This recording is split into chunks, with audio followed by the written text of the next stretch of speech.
Hello, welcome back to the David Watson podcast. And this episode, the introduction is going to be short and sweet. I spoke to somebody who goes by the name of Tenderbastard. I hope you enjoy listening to him as much as I enjoyed talking to Tenderbastard. Hello, welcome to the David Watson podcast, which is ironic because we've been talking for 30 minutes already. How you doing? Wow. Yeah. Good, man. Well, despite everything. Yeah. So one of the things when I reached out to you to come on the podcast, there was a line that I really liked. And it said, alien experience as a kid, Auschwitz experience as an adult, novelist, songwriter, playwright, screenwriter, pancake enthusiast. Yeah. He and his dogs are public intellectuals living in a barn between a bear's lair and a moonshiner camp. And I just Yeah. That sounds like a short and sweet. But I just that's the sort of person I want to talk to. Nice, man. Thanks. You know. Yeah. All those things are true, and I'm more creative than any time in my life. My previous dog, Georgia, whose memoir, can we see this? Man, that's going to be... I'll put a link to everything in the description. Man, I cannot get that done. Yeah, that's the same problem I had with that picture. That didn't work. But she was with me 16 and a half years. She traveled with me. She came on stage with me. And the moment she died in my arms, I realized what love is. It just came into me. And since then, I've just been getting the best songs I've ever been getting, more ideas. Yesterday, the idea for a book came. Things they lied to me about. Just all the lies that anyone and everybody has ever told me. It might not be a long book, but it just, I was walking yesterday with my little poodle now, Mickey, the vicious attack poodle, and I wasn't even looking for anything. That's creativity, and it just going, boom, things they lied to me. I'm like, wow, nice. So things are really lining up. I have to write 3 more. A memoir, Drunk and Naked on a Bicycle, a life remembered in detail, where I just remember every detail of my life. This new book, Things They Lied to Me About, a novel called Trash Talk about how everything is screwed up, a musical, Mermaid of Marmot Hollow, a couple screenplays. It's just, I've never been so creative, and I think it's largely due to Georgia just sending me her love for me, that she could express it as a spirit. Her spirit stuck around for a couple of days. I saw her in the back room for a couple seconds, and then Mickey was abandoned after 8 years of being cooped up in a kennel, popping out puppies and pooping on herself in a trailer park meth lab puppy mill. And I've seen where we go to the dog park and she just will pick a dog and follow it. And I wondered how Mickey got to the shelter, how she was rescued. And I realized in a moment, I was talking to Mickey, telling her that she's an intelligent dog and that we'll let her, by experience, figure out a better dog's life on her. She'll just experience and just gain that knowledge. And I realized that Georgia realized that if she appeared to Mickey like she appeared to me in the back room here, Mickey would follow her, and Georgia walked her to the shelter and saved her life. So in a way, Georgia is, I feel her inside me. Yeah. And I'm just, and people go, that's crazy. I go, yeah, well, probably a lot of the shit you believe too. Probably a lot of premises you believe, fairy tales about what happens when we die. It's like, oh, we go to a better place. I'm like, I'm not smart enough. I've been convinced on a lot of things. I've realized I'm not smart enough to know where we come from, where we go. I'm just concentrating on the moment and being... No, I understand that. I've got a rescue dog as well. Her name's Molly. She's an old Staffordshire. Yeah, she's an old Staffordshire Bull Terrier. And she was rescued. She was rescued originally from like an animal shelter by her previous owner. And He had her for 6.5 years and sadly died. And there was kind of a bit of to and fro when she was going between different homes and she ended up with me. And Yeah. I was going through I've had her 4 years, and I was going through a rough time in my life when she sort of turned up. And for what I can't explain to people, but friends and family understand, and they point it out as well. My mum swears she was a god wink. She was sent to take care of me. Because A god wink? yeah, it's called a god wink. Wink? A god wink where Like a wink, like a yeah, wink, wink, nudge, yeah, yeah, nudge. yeah, Wow, that's yeah. That's great. what my mum refers to her as, and That's that she was nice. sent to take care of me. But it also turned out that she'd obviously had a really stressful time and maybe a bit of a stressful life, because we didn't realise how hairless she was until like a few years later when it all started growing back. But Yeah. for whatever reason, her and I just clicked. And she's like Velcro now, follows me everywhere, sleeps on the bed, blah, blah, blah. Yeah. And I turned 50 last Friday. And Holy hell, that's old. yeah. And for the first time, and this is weird, and I'm just saying this because I understand what you're saying. There's a way that she looks at me and I just think, fuck, that dog loves me. Oh yeah. I'm the only person in the room that she notices. And Yeah. her level of excitement for seeing me is not Yeah. shared for anyone else. But sometimes when her and I are just sitting together, just chilling out, and she's just lying by my feet, she'll just give me this look. Yep. And I'm like, fuck. And it's not just because I know that she loves me. It's because I never realised I'd never felt the experience before. I'd never felt. Yeah. Georgia was the love of my Yeah, yeah, when she died. I realized she was the love of my life. yeah. And I don't and I realize now the worst thing that could happen to me has happened. I'm like, well, good. I got nothing else. Even my own death is not going to be as bad, as serious Yeah. as that. Georgia, I would be in the shower, and Mm. Georgia would walk in and poke around the curtain just to look at me. And I'd be asleep. Yeah. And I'd wake I don't up. want to kill the mood. I haven't taken a shit in peace for 4 years. A what? A shit. Because my dog will not stay away from my side. Yeah. I can't get the That's the toilet, beauty of bathroom, dog. whatever you want to call it. She's just like, no, we're Yeah. together, mate. Yeah. Yeah. And I would be sleeping and I'd wake up and she would just be sitting there looking at me. Yeah. I'm like, Yeah. that's. I was asleep and she's just looking at. Yeah, we were together all the time, and so Yeah. Molly does that. and I'll wake up sometimes in the morning and she's just sat there, just yeah, just looking. But it's that thing you said something earlier about experience in love, the way you felt it, and that's what I'm saying. It's like it's a real kind of like sadness, really. But for the first time in my life, I realised that I was loved. And yes, I have a good mum, I have a great brother, great sister, fantastic family, but not the way that this dog is able to send it out and no, express it. they're not with you constantly. Mm, They're not experiencing everything. We ran up on two bear. We were mm, chased by coyote. I watched her get run over and dragged by a car and come out the side of it. Okay, just minor scrapes.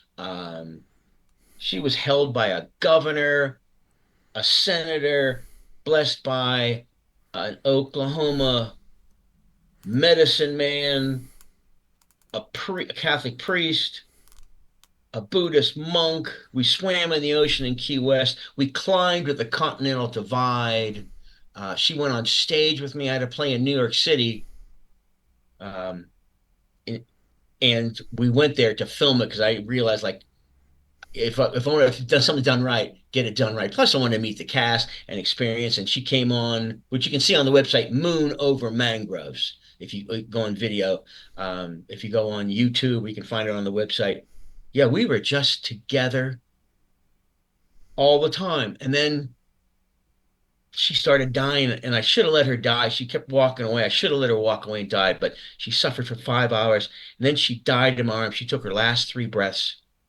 And in that moment, a comprehension of what love is mm.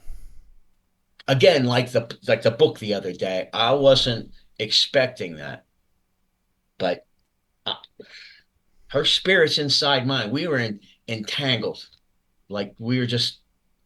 I don't, and nothing else in life is like that. And now I have a measure. I never had a measure of loss, sorrow, grief, and tragedy. Yeah. And now I do. And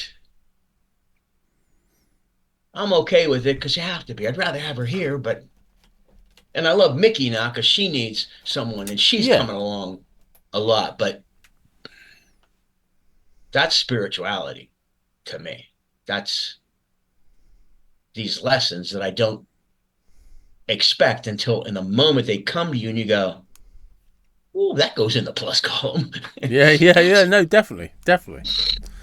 So, And just the songs I'm writing now are just they're just a better quality. They've stepped up. Now I like to say I'm on the verge of being on the verge of getting a song publishing deal in Nashville. Um, I had two songs rejected by a guy recently, one for Dolly Parton and one for a couple other people. And I wrote a line, and I pulled that. I had the line, "All light is from stars that shine brightly long, long ago." And I'm like, "Ooh, where did I get that?"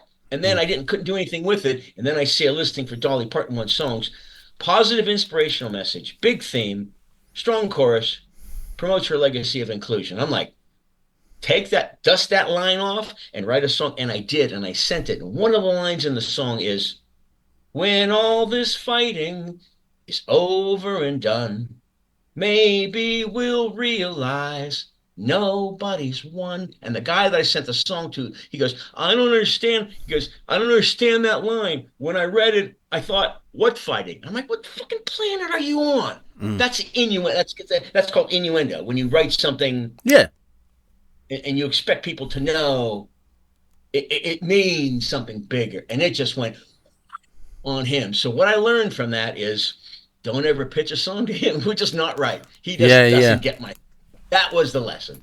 So But it's it's it's, it's like interesting because when all this fighting, like, mm, are you not watching the world? yeah. Do you not? And he obviously isn't. But a line like that, a song like that, and I sent it to my 50-year reunion, um, and they played it, so they all got to hear it. So that was cool too. They asked me if I was coming like the day after I actually finished it. It took me about a week and a half to write that song, but I knew I was going to write. I knew what I was writing. That's the hardest thing to figure out what you're writing, and I just line by line, and I can sing that song if you want later. Yeah, we can do that. We can do it. How long have you Uh, been writing songs for?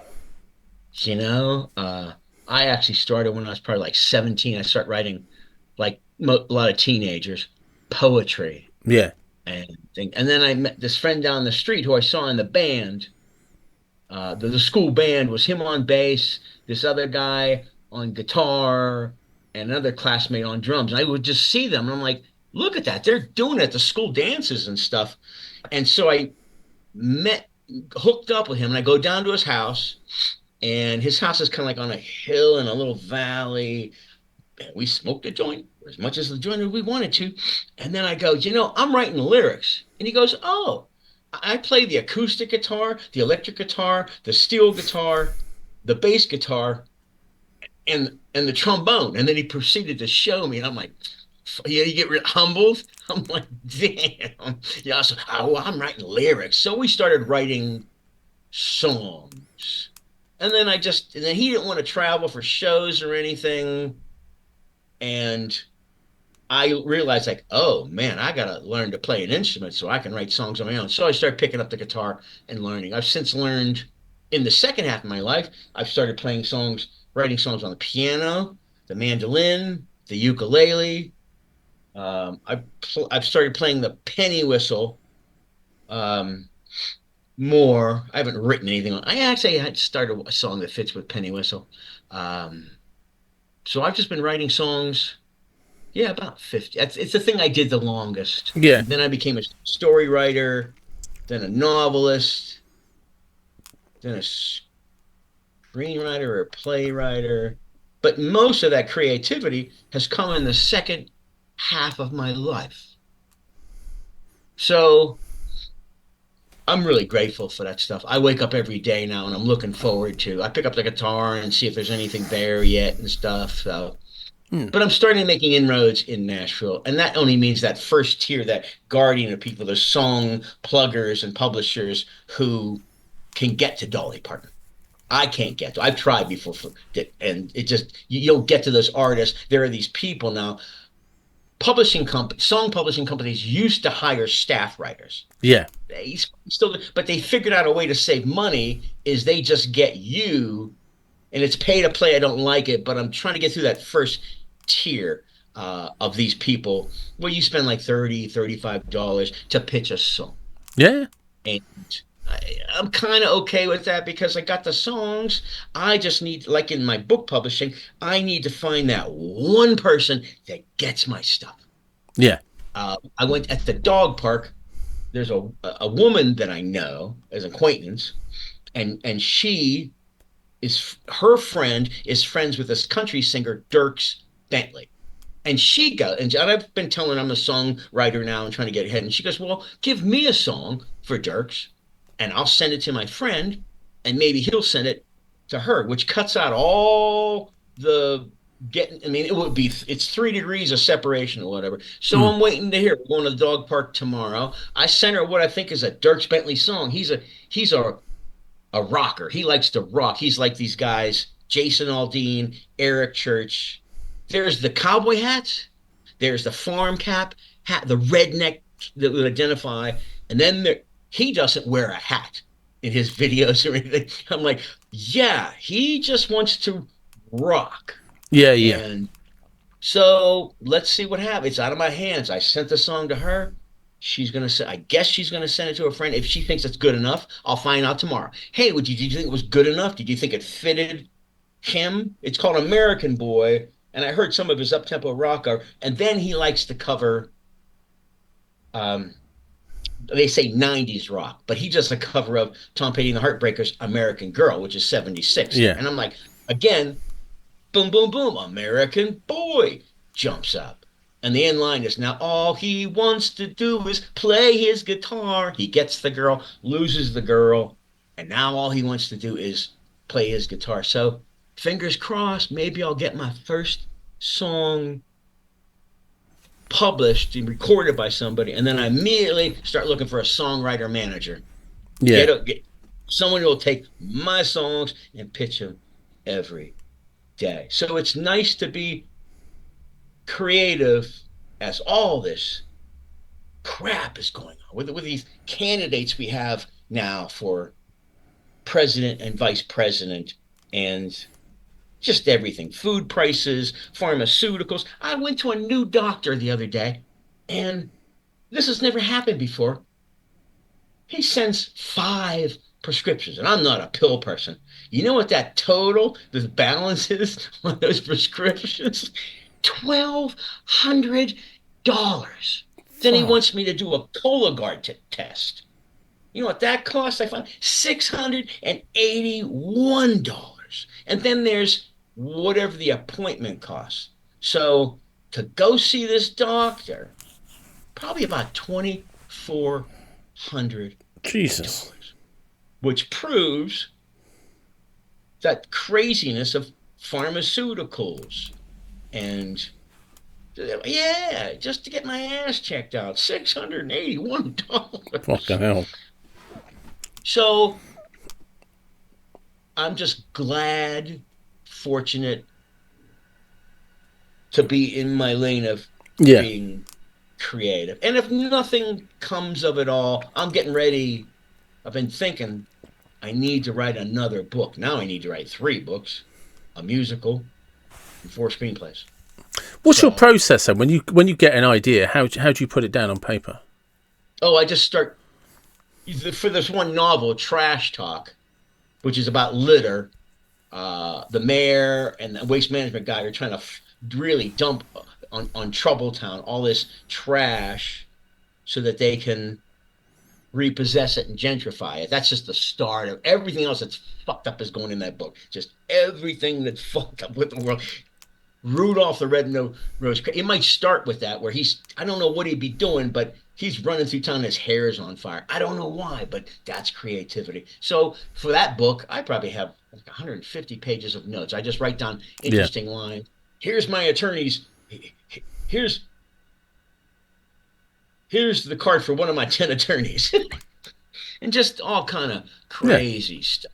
Um, just writing it, just taking notes mostly, or just writing it down, getting everything that I remember. I carry for years instead of newspaper. I carry a little pocket recorder that Yeah. put it on, get the idea, and it's done. And I played at a truther event last. Has it been a week ago, 2 weeks ago? My friend wanted me to go, and I go, "Can I sing?" And he goes, "Probably." So I sang a song, "Take Them Down," and it's interesting. The takeaway from that is they they said, well, if Kamala Harris wins, there's going to be riots, and if Donald Trump wins, there's going to be riots. And I still went, all right. So let me see if I get this straight. There's going to be riots. Yeah. Yeah. I'm like, is that? And other people are going, no, no. I'm like, okay, I don't know. I've come to a time in my life when I really can't tell what's true anymore, and when I find the truth about things, I'm amazed. I'm stunned. I've got to be honest. I'm finding the human race a strange species at the moment. Oh yeah. You know, like I mean, people could bang on about freedom of speech and democracy, but like you say, whichever person wins, they're expecting riots. And you're just like, while these same people are going to say it's about defending democracy, we're not going to accept the outcome. we're And not even a democracy. We're a republic. I don't know what's England. A common what's England? A kingship or yeah, we're a republic. I think we're classed as a state because, yeah, we must be because head of state is King Charles, but we're run by Parliament.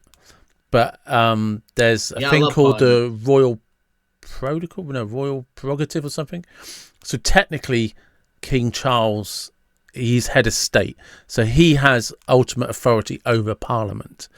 But it's, how you exercise that in law is not a thing, if you know what I mean. The best joke I heard about King Charles is, "What's King Charles have that I don't have?" He goes, "Big ears." Yeah. Do you know what I mean? Yeah. So I can feel it in me. I can feel Georgia in me, and I can feel like creativity at that. As soon as I find something that's the hardest thing for me is finding out what I'm writing about. Then I know what I'm writing about. Just write it. Just write it. And I have no connections for screenplays. I keep putting things. If people go to the website Tenderbastard and you scroll down, you'll see screenplays. And I have a really Vacation on Mars. It's a really summer blockbuster for the whole family Hmm. about a family that travels to Mars because now they've figured out how to find. And I heard that on NPR, I think National Public Radio, that water or evidence of water on Mars was discovered. And I was writing in that moment, I heard that. I was like, bing, bing, bing, vacation on Mars. I mean, that idea just came to me. And this family of rock climbers want to go are going to Mars to see if they can open a rock climbing gym and actually move there. And I remember pitching, my eyes have gone. I don't drive anymore. I lost my shows. That sucked, but that's acceptance. And to the Nashville Film Festival Songwriters Contest, I sent this woman, she's the head of it, a woman, and I wrote, and the line is, I'm talking about these people, and I go, avid rock climbers. But I'm glad I looked at it one more time before I sent it. Somehow the R in rock became C. So I almost sent this woman avid cock climbers. I'm like, whew, I'm glad I dodged. I didn't want to have to backpedal and explain that, Yeah, it's never Either going to she happen, is brings it? it, either she brings it up, or I, hey, by the way, did you see I sent avid cock climbers? What I meant was average rock. Trying to backpedal Yeah, from that. it's never going to happen, is it? You'll never get back out of that one. But a new thing for Tender Bastard, the newest thing is there's a free bus that goes around town, which is really helpful. And one of the drivers, I always talk to drivers Like I always don't want to engage people with the elections, with everything. And if people want to talk, they might like that. And most do. And so she just told me a couple of weeks ago, she goes, well, I'm retiring and I'm moving to the Big Island, Hawaii, the rainforest side, the jungle side, the Wild West side. It's Hilo. It's the north and eastern side where the active volcanoes are. And I gave her a copy of well, let's try this again. My most recent novel. Damn, why can I not do this? Can't see Yeah. that. No, it's not coming up. I don't know. Oh, yeah. Oh, there we go. Proof. Sort of. Poof. Anyway, that's and then I go on the last day she's leaving. I already know I'm going to go, hey, if you give us an invitation to come to Hawaii, me and my little poodle will probably come. And she has 3 acres she bought several years ago. She's been to Hawaii a lot. So she moves from Boulder, Colorado, this really spiritual kind of places. We have the Flatirons there, these mountains that stand up, the most eastern point of all of the Rockies, from Canada to Mexico. And there's really a vortex energy. Yeah. I've been able to feel that stuff. And I spoke to her because people have told me, Tenderbastard, that'd be a great marijuana strain. I'm like, it would be, actually. Oh, yeah. So I go, if you want to consider growing marijuana, and then the first year, I think we just sell it in bulk. I don't think we package it, or we would just sell it in bulk to somebody. And I think there are distributors and catalogs that dispensaries have to look through and just pick the product they want.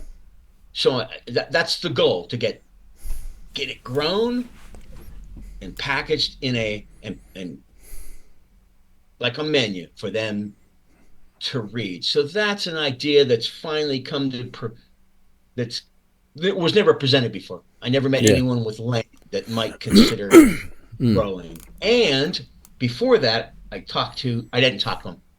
I saw this podcast of Rick Ross on Joe Rogan. He was the guy who unexpectedly became the CIA's dealer of crack cocaine in South Central LA, and he supposedly didn't know it. I don't know how he didn't know it, but that's what he's claiming. Plausible deniability. Again, is it true or not? He looked like he didn't know. I'm like, okay. And he said on the 1st and the 15th, he would do about $3 million worth. So he wasn't doing little nickel and dime bags. He was selling to other big dealers. And then he said throughout the month, it would be 1 million a day. And then the 15th, it would go up again. But then he ended up doing 20 years in prison. I don't know. I guess, when the CIA is done with you, they toss you out. I guess. I don't know. Well, that's that Barry Seal story, isn't it?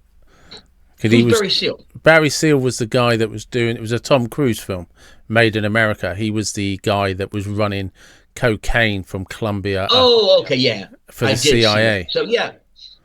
Suddenly, state, no witness protection, state's evidence and all that gets killed in a parking lot.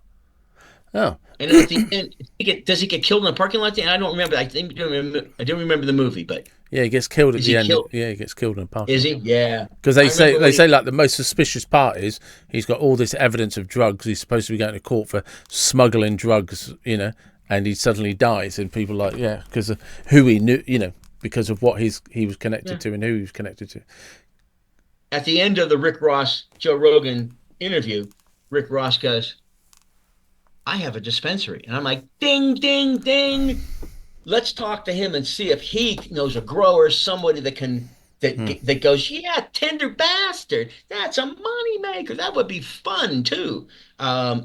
He's not calling me back. I don't know why. And I've kind of given up on it for the last. Usually I'd call him on a Friday and he's never there, or there's something. I haven't been able to talk to him, but I thought that was interesting. But I like this idea of growing marijuana in Hawaii that would get Tenderbastard.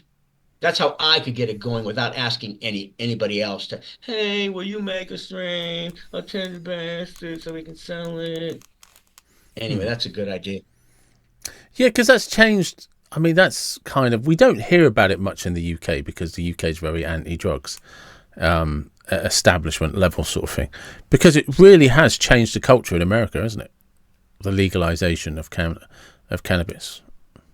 Yes, the hippies are right. Peace and love. Yeah. That's what's gonna, all this fighting. When all this fighting is over and done, maybe we'll realize nobody's won. It's not gonna go well. Then now people are threatening a nuclear war again. I'm like, Jesus fuck, what is wrong with you? You know, we're poisoning the planet. We got way too many people on the planet, and I keep seeing Americans having babies. I'm like, But I don't think you're. I think my niece, my niece's kids are going to be the last generation. We are on target. I don't know how they know this and how they don't do something to stop it. We're at 8.5 billion, and we're supposed to double our population in the next 26 years by 2050. Where are we going to put these people? How are we going to feed them? Especially when we know that a person starves to death every 6 seconds.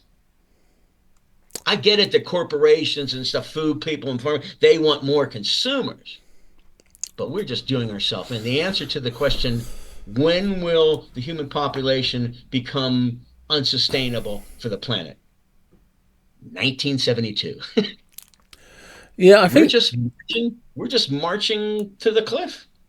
I don't know. I always look at things like, so the thing that's caught us out most of all, you've only got to go back about 150 years and look at child mortality rates and stuff like that, and diseases that we couldn't cure and stuff.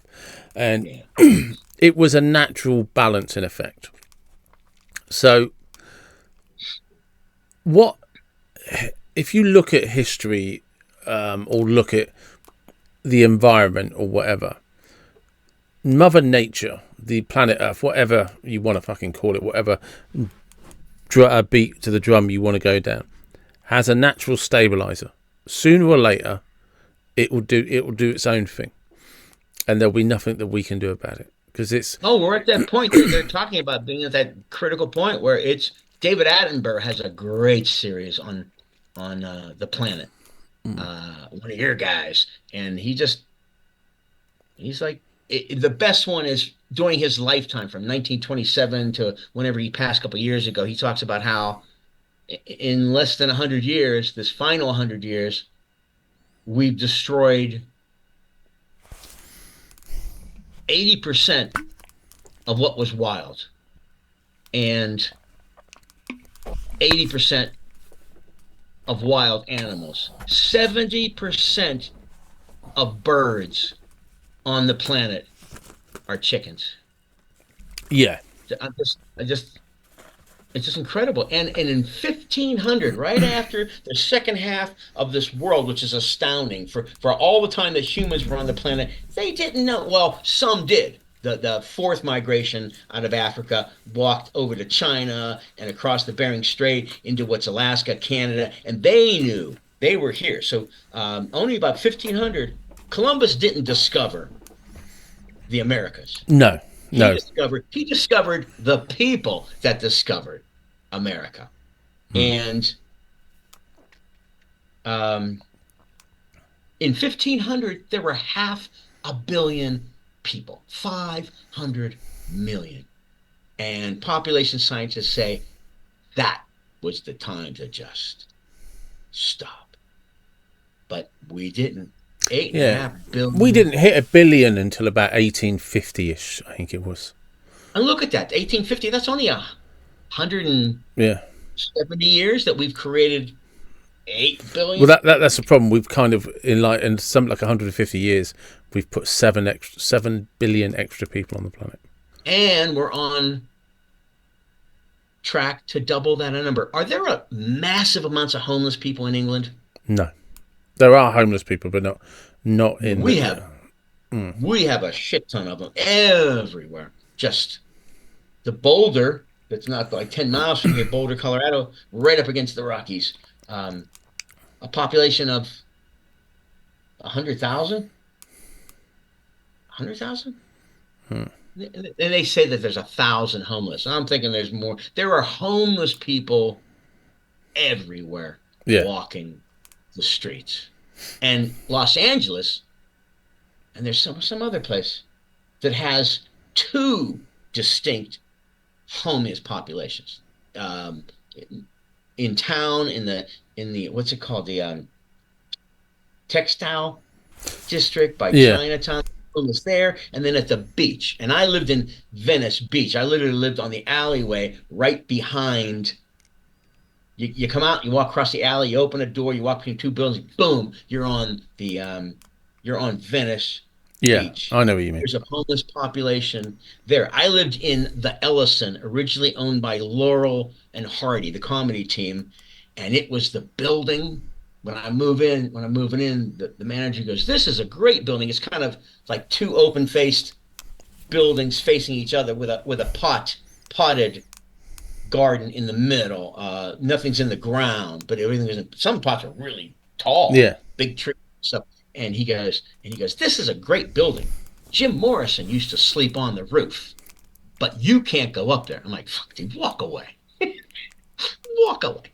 And I know I went up to the roof. It's a flat part of the roof. I would go up and you had to swing out around the fence. They put up a fence to keep people out, but I'm like, no, where there's a fence, there's a hole, and you have to step out around it for like, and I would lay down on my back, then roll on my stomach, then roll on my back, then roll on my stomach. So I know I laid down where Jim Morrison sleep, which I think is pretty cool. We have so many homeless, and no one seems to be addressing it. Everyone's like, no one ever talks about it. So that's just going to go on. Everything, all the problems are just going to go on. So I've come to the conclusion, one, that voting doesn't matter. And people don't like this, but it's not logical that every 4 years, the people have all this power and everything that don't ask us anything once they get in. They just shut down. But I think the problem, 'cause we have the same problem in the UK, is people become tribal. People seem to treat political parties like their favourite football team, and they're just loyal to them. And you're just like, no, they're not a football team. They're politicians. They're public servants, and you should vote not for a party, but for the person that is going to do what you want to do. And if they don't, remind them it's okay, because in 4 years' time, I'm not voting for you again. But I don't think it's logical that every 4 years, these people that don't care about us, that aren't acting in our best benefit anymore, if they ever were, that they're going to come to me and you and go, "Hey, can I keep my power and my authority and everything?" I don't know how they do it. Again, because people are just loyal to a party. Yeah. And don't demand. So if you look at it this way, right, I bet you if you got 80% of America, if you got all of America together and asked what people wanted, they would probably agree on 80% of things. Oh yeah, most people want lower food prices, lower pharmaceuticals, less toxins and chemicals in our environment and our food, and they don't want. Now they're talking about digital dollars. And the irony is I'm about to open a bank account and I'm going to put my money in the bank so that the bank can take it and turn it into digital dollars, which means if they can take my money and they can make it digital dollars, then they can do anything they want with that. So but if people just stopped voting for parties and started voting for politicians that did what they were told, it would change within 2 terms. It would be done in less than 8 years. Because I think what George Carlin says. George Carlin said everybody just stop voting. Yeah. Everyone just stopped voting. I've been told, I haven't voted since the 60s, and I'm told if I don't vote, I can't complain. He goes, wrong. If you vote, you can't complain because you keep electing the same immoral. But that's what I'm saying. Can you imagine if everybody, instead of just voting for their party, stood there and said to their governor, their senator, whoever, You do this. If you don't do this, I'm not voting for you next time. And then next time, don't vote for them. Actually, just don't do it. Vote for somebody completely different. I tell everybody, just don't vote. If we don't vote, there are no votes to count. No, and then there's a standstill, and it opens a new dialogue. I also tell people, I don't need to hear a politician talk. I don't need to hear what they say they're going to do. I don't need to listen to a debate. Show me your stock portfolio. Oh, yeah. And I will tell you how you're going to vote on everything every time. Yeah. Show me your stock portfolio and shut the fuck up. Yep. And it's the same in the UK. I think now it's just, who are you ever going to vote for? Just vote for how you want to be screwed by who. I just don't think. Yeah. I know that the Trump supporters are really into him. Then people say Trump is going to tax the middle class into poverty. And I'm like, didn't that already happen? We don't have a middle class anymore. Oh, and that he's going to take away Social Security. And like you just said, your mom's pension and stuff. Are they really like, what do they expect people to do? We're desperate enough. People are desperate enough. Yeah. What do they, if they take the dollar away, that's what everybody does heinous stuff for. People do horrible things for money, and most people do horrible things for a little bit of money. The one thing I've noticed about Donald Trump is lots of billionaires hate him and are adamant that he shouldn't get into power. And I suspect that's because he's going to do something they don't want him to do. And I don't remember what he did before. I didn't like him because he was crazy before. He doesn't talking as crazy, except for the cats being eaten. And I don't know if that's true or not. I think some Americans are eating fucking animals. We don't have to wait for things are so bad that elderly people are eating dog food out of cans. I guess if you look at Donald Trump's policies when he was in power, his policies, not him, his policies, he'll come up pretty good. But that's what a lot of people say. But the thing being is, people don't like the delivery system, and that's the problem with politics. He's not being judged on his policies; he's being judged on his personality, which is politics. But I don't dislike him anymore. There's a great he was the first president you've had in a long, long time that didn't take your country to war. Yes, that is. He does not agree with war. He's a pacifist in that sense. I gotta give him that. I gotta give him that. He's the first president to say, "I'm going to look into why there are toxic chemicals in the food, the environment, and why Americans are so sick." And that's why, or how, probably why. That's what I'm saying. There's a lot of people who don't want him in power, and there's a reason for that. They don't like him. They're not so smart. They don't know what the hell is good for them. They don't know it so much. But that's why he grabbed, Robert F. Kennedy Jr. and the whole Kennedy empire. He dropped out of the Democratic Party, or they pushed him out. Like JFK Jr., we're not doing anything good for people. You got to go. But Bernie Sanders is gone. Tulsi Gabbard, who's a warrior, who's against war, she was in the House of Representatives for representing Hawaii one term, and she left. And they go, there's a money train. You're in there. You just invest in war. You're set for life. You're going to get health insurance for life. And she said, Congress is just apeshit crazy. I can't. She's like, she couldn't mentally take it anymore. I'm like, so there were these people. And I'm waiting for Tulsi Gabbard, who was there was a thing in Washington, D.C. last Sunday, the Sunday before, Rescue the Republic. And it's mostly more, but I didn't hear that Donald Trump was there, but Robert F. Kennedy Jr. was there. So Robert F. Kennedy Jr. is going to be head of health. He's going to be Secretary of Health under Trump. Tulsi Gabbard is now a Trumper. I'm surprised. And if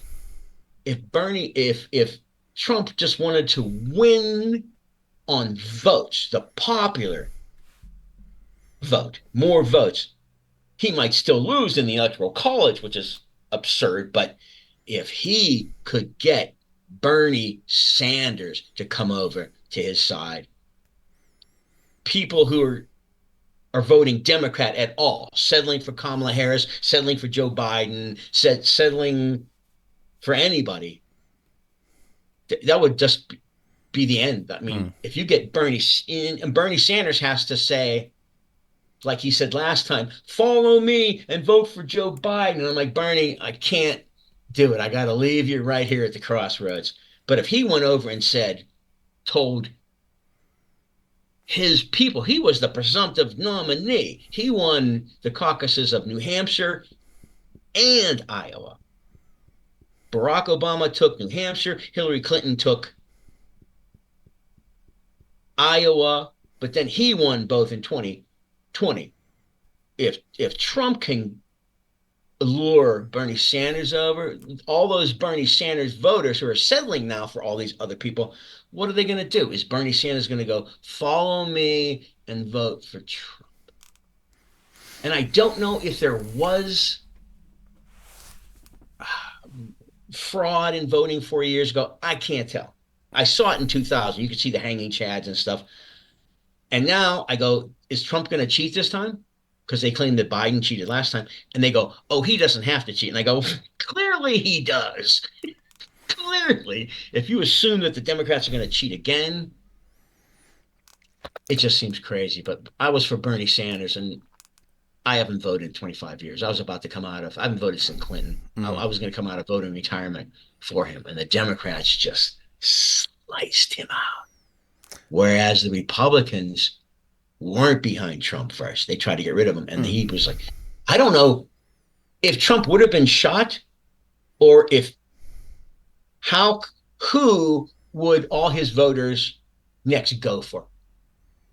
Who could the Republicans then put in his place and go, come on, Trump supporters, go for Vivek Ramaswamy, go for this guy, go for that guy. But J.D. Vance was caught saying bad things about Trump. Trump's not fit to serve himself. Now he's like, oh, I'm in line. Ooh, ooh, ooh. And at the end of that vice presidential campaign, Walls goes, so did Trump lose the election? You know, his supporters should have said it. When he asked you that question, just say, absolutely, he won. It's you're gonna flack in the press and everything, but in order to appease the boy that picked you by the hand and out of nothingness to be vice president, and for his supporters who do believe that Trump won the election still till today, you have to make them happy. You have to just say you're lying anyway. So fuck it, just tell a big lie. Yeah, he won. Yeah, I mean, yeah, I think it's difficult, isn't it? Because there was definitely evidence of voter interference at some places. I don't know. Yeah, right. But that doesn't mean there was a rigged election. A rigged election across the 52 states, because sometimes you've got to be careful that it's actually just incompetence at a very local micro level. Well, it used to be very simple. You go in the booth, you cross everything off, you hand it in, and that was it. There was never any problems. But the answer to errant, fraudulent voter procedures in all 52 states is the Electoral College. I'm still astounded that you can win, you can get more votes, but you can still lose because you don't get as many electoral. There's a whole different way of planning. You got to take, Texas is the state with the most. That's probably going to Trump. I'm pretty sure. That's the most electoral. I don't know how many. California's next, then New York. Then after that, you just have to nitpick and see what states. And then in some states that you can't win, you just don't even campaign. You don't spend money. So it's very different. You're going for votes. No, you're going for this other number. And the Electoral College, you folks don't use the Electoral College. I don't know. I can't find out where it came from. It's just creepy. And I remember with Hillary Clinton, when they go, Hillary Clinton won the popular vote, but she lost the election. I'm like, what? But isn't that to do with the fact that, and it was more, back in the day when the first elections 100 years ago, 200 years ago, it was actually to stop the United States being dominated by places like New York. Did you know what I mean? Like you get a few areas with massive cities, and you get all of these like states. I mean, it's changed, but you got to remember how old's the system? 250 years old or something, however old it is. Is you had states with tiny populations, and if you weren't careful, that it would just be. I think it was Texas. I think it's Texas, California, and New York could basically dictate. Yeah, those are the three most populous, most population, and I think have the most electoral. And I think if I remember correctly, it was to stop if I remember correctly, it was to stop just free states because of their population dominating. But it's strange because what nobody happened else across. Uses that. Nobody else uses that, and it's but we do something similar. We've just had general elections in the UK a few months ago, right? Now, wasn't that all screwed up too? Yeah, because although Labour won, they got less than 30% of the vote, but they've got one of the largest majorities in terms of members of Parliament, even though they only got 30% of the vote, right? And one of the parties, Reform Party, only managed to land something like 4 MPs in Parliament, but came second in terms of the amount of people who voted for them. Yeah, I just don't. One of the parties that got something like 46 MPs, I think it's the Liberal Democrats, got 46 MPs, members of Parliament, got a third of the votes of Reform. Yeah, I don't get it. But to that argument, I always think one person, one vote, count them up, biggest number wins. I've heard that argument that we don't want. We took the Electoral College because we don't want New York to dominate. Because it's like if you take places like the UK, and it applies to America, right? And I'm not saying the system's not flawed.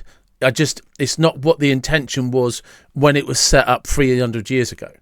They're taking it's like you have these big built-up areas, and then you have these tiny remote, typically farming areas. They're normally farming, low population areas, right? And you want them to have equal representation in government. So if there's just keeping the numbers simple, there's 1,000 people in New York and 10 people in Colorado, say. I don't know the maths or the demographics, right?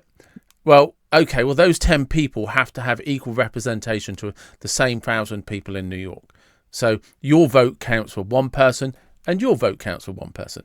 Because otherwise, like in the UK, so it's like if you look at the UK, I think there's a population of 60 odd million people, right? 11 million live in London. Yeah, I get it. But right. I just think one vote, one person. Did England have slaves? In what way? I don't know ever. Like we had slaves. No. It's in the Bible. We're allowed to have them. I don't think so. I've never heard that England had. No, we had slaves. The thing that's misrepresented massively is slavery has existed in human history throughout time. Oh yeah. The only thing that was there's a thing called the Tolpuddle 7, I think it is. That's where unions come from, and they were. Was it Tolpuddle 7 or Tolpuddle 5? Tolpuddle? Tolpuddle. It's a place down in Somerset. And what it was is these were farmers that were basically tied themselves to a tree, refused to work because they weren't getting paid. And they combined together in union, which is where the unions come from. That is the birth of unions across the world. Right? And they were arrested and sentenced under maritime law, right, by the Lords because he happened to be a member of Parliament. So they were sentenced under maritime laws, which is the Navy, even though they were farm labourers. So, and if you look at like the slave trade, you want to look at what they did to the Irish slaves, the Italian slaves, You want to look at what the Muslims did, the Ottoman Empire did. And one of the things that's not talked about, there's two things that aren't talked about. The slaves that most people refer to, the West African, come from West Africa, right? That we never enslaved anybody. We bought somebody else's slaves. Slaves were purchased. They weren't. Nobody went out. That makes it okay. No. Okay. But it's they were sold by their own people, right? Yeah. No. The reason I say that is because we also sold white people. It had nothing to do with your colour. Right? This is what I mean. People don't look at the white slave trade at all. They just ignore it completely. And look at what they did to the Italians. Look what they did to the Irish. Look what they did to the English. Right? If you didn't own land, you were somebody's slave, pretty much. Right? Yes. Okay. So the other thing, the reason it became so hundreds of millions or millions and millions of black Africans were from East Africa to West Africa, from north to south, were always being traded. What happened is around the 1600s, the navies of Spain, Portugal, France, and the UK did something that nobody had ever done before. They started building big boats with big sails, big masts, and rudders. And we suddenly had this massive, huge technological leap in ships, because we could now sail around the world for the first time. It never really happened before, and it was technology, and that enabled us to travel to places like West Africa, India, and China. And that, because if you look at it in terms of the history, that's when all of these islands and places started getting discovered by the West. So it was technology that we then traded, and slaves was one of the things that traded. But we traded slaves both ways. And the thing that's never discussed, or not discussed enough, is the United Kingdom, closely followed by France, was the first country in the history of humanity to make it illegal to own a slave. Oh yeah, we went crazy. Oh, you lot went batshit crazy for it. Well, that's what took us into a war with you, the Civil War. Which became not the Civil War, the Independence. Do you know what I mean? It was one of the things of taxes and slavery. It was like, you can't have slaves anymore. But we lost a third of our navy and something like a third of our wealth fighting the slave trade because we'd made it illegal. Nice. And people don't talk about that. Do you know what I mean? If it wasn't for the United Kingdom, and has to be said, closely followed by France and Spain and Portugal and all that, we all did it. Do you know what I mean? The slave trade would still exist today, but we banned it. And more slaves went to South America than. And the other thing that's not discussed at all is the amount of diplomats that came over from West Africa to appealing to Parliament not to go ahead with the ban on the slave trade, because it would affect. Oh. Because there were a lot of wealthy Africans who made a lot of money selling Africans. Yes, and now we went. It's no different than in the United Kingdom when kings, lords, ladies decided what they were going to do with you. But we kind of have this misrepresentation that white people went over to the continent of Africa and stole people. No. White people went over to the continent of Africa and traded with you. And one of the things that we traded was slaves. Because I like the serfs and the lords, the feudal system. Yeah, but it's history is interesting like that. But but also I'm conscious of time now. Yes, and I need to, because you and I have been chatting for over an hour and a half now. It's wow. Yeah. With the first half hour not on video. Yeah. Have we been going 2 hours?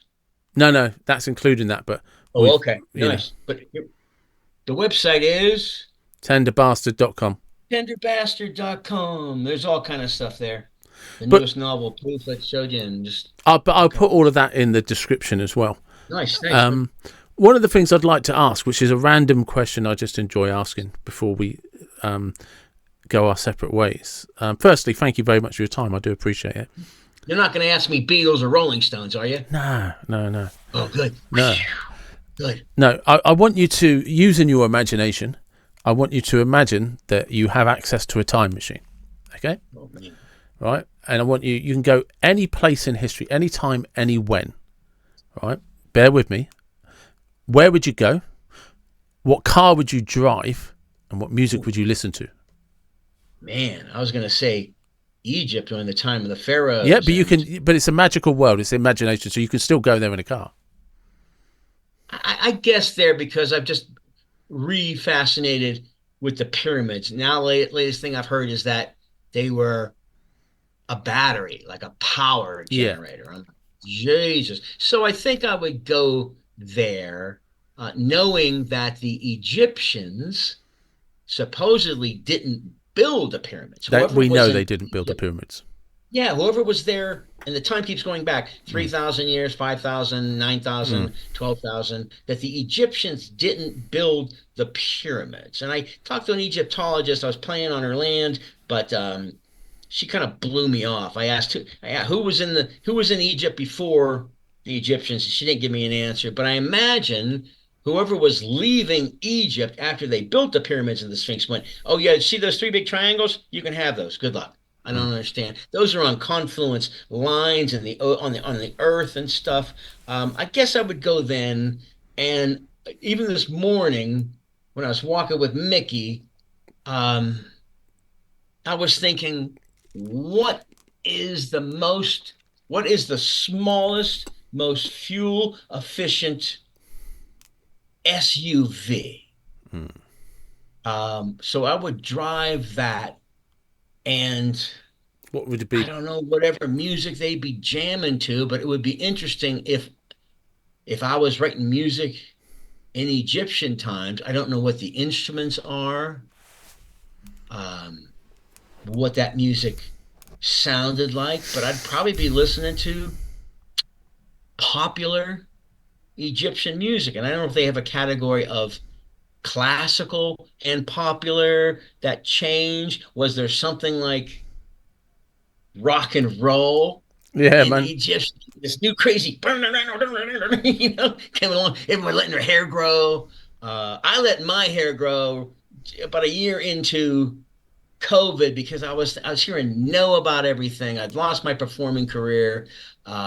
Everything was no, no, no. Wear a mask. Don't stand near anybody. I thought, what can I do that I don't need anyone else's help or permission? I can do on my own. I let my hair grow, and it makes me feel more like a kid too. So I guess Egyptian for the first place, and then I don't know where I'd go after that. I'd kind of like to know why Captain Cook, who discovered most of the islands you were talking about, he discovered Hawaii, but he called them the Sandwich Islands. Like, No what was idea. he smoking? How did we get to that? But I would love to go and see so many things. Our Civil War is the war that fascinates me.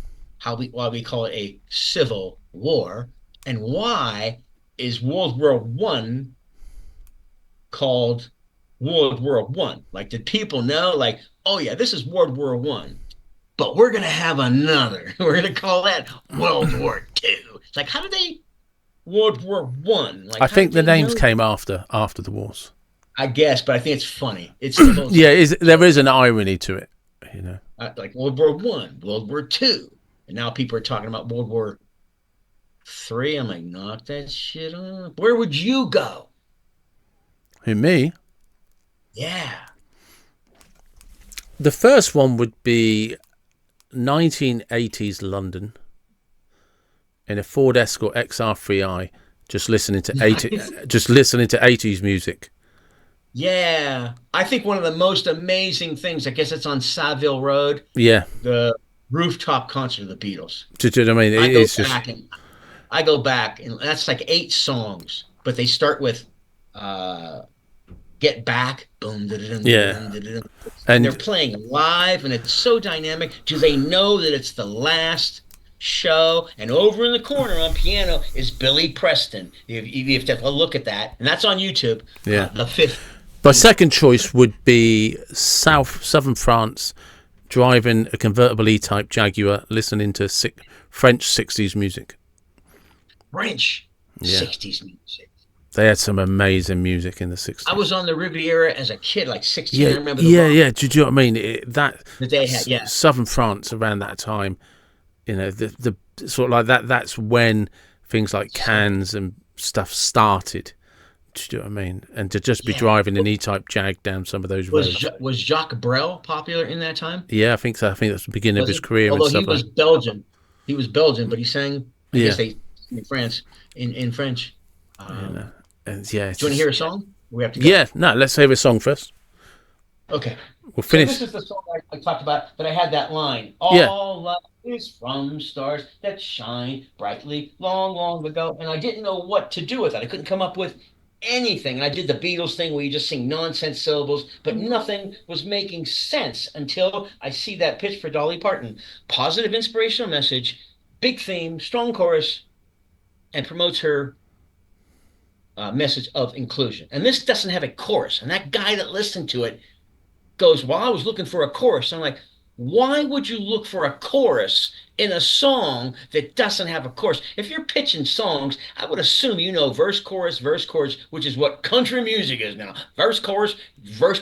Keep it simple, stupid. KISS. But there's also the AABA form, which is all the jazz standards, and people are still using it. And then there's the AAAAA form, like the Bob Dylan. Bob Dylan says he never wrote a chorus in his life. And I go, man, you know that I guess you listen to a song. It's always just the end of that AAA version. So all light is from stars that shine brightly long, long ago. We've come so far since then and have a long way to go.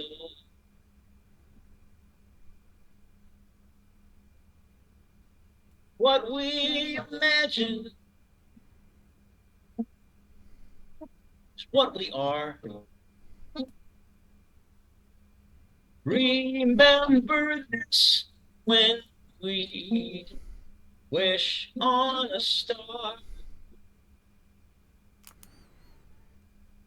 All light is from stars. So are we. Let's be the brightest stars we can be.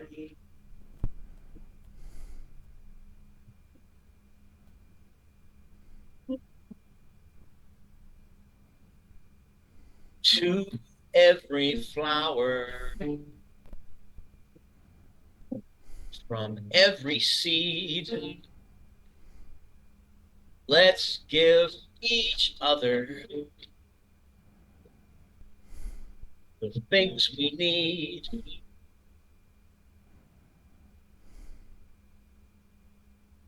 When all this fighting is over and done, maybe we'll realize nobody's won.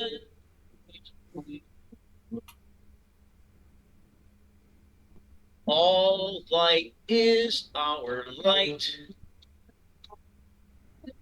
It shines within. Let's be the brightest stars we've ever been.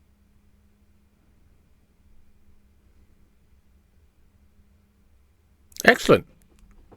And That's what? a Dolly Parton song still. I'm not pitching any more songs of that dude. That's the That perfect hits place. all the points that she's looking for that he wrote for, but he didn't get it. What war? What fighting? I'm like, God, man. But yeah, that's But recent maybe song. maybe it's a song that will go to somebody else instead. Um, but it's interesting that I had context for it finally. I only had that first line, couldn't do Mm. anything else with it, but then I see this pitch, what she's looking for. Positive inspirational message, big theme, strong chorus. Doesn't have a chorus. Um, legacy of inclusion. Then I knew I was like, dust that off, and every day I banged it. It took about a week and a half, and then I sent it thinking that's a Dolly Parton song. He's like, well, I don't get it. I don't get it. I'm like, and well, then I guess you and I aren't going to be working together in the future. That was the takeaway from that. Tenderbastard, this has been brilliant. Thank you very much for your time. God save the Queen. She ain't no human being in England, man. Like I love the what are they called? I walked past this house in Venice Beach, Johnny Rotten. Yeah, the Sex Pistols. Yeah, I remember when that album came out. My two roommates came back from the Silver Jubilee. They brought me a Silver Jubilee punk T-shirt, really tight, and that album. I put it on, and I'm like, holy shit, this is something different.